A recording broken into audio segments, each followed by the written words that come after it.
Arrestation aujourd'hui à Beyrouth de l'un des assassins présumés de Louis de Lamare, l'ambassadeur de France victime d'un attentat en septembre 81.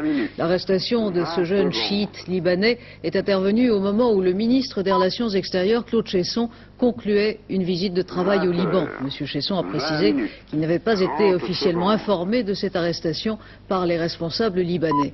Philippe Rochaud nous rappelle les circonstances de l'attentat qui avait coûté la vie à l'ambassadeur de France. 40 secondes.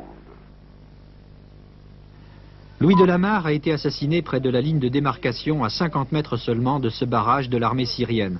Les soldats de Damas qui contrôlaient Beyrouth à l'époque n'étaient pas intervenus pour empêcher les tueurs de cribler sa voiture à bout portant et les soupçons s'étaient portés sur les services secrets syriens. Le différend était en effet profond entre l'ambassadeur de France et les dirigeants syriens sur la manière de régler le conflit libanais et c'est peut-être sa fermeté qui lui a coûté la vie.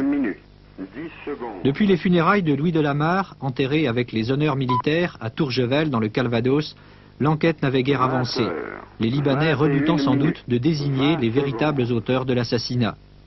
Il a fallu attendre 18 mois pour qu'un suspect, un Libanais, soit enfin arrêté, mais on ignore toujours officiellement qui a armé le bras de l'assassin.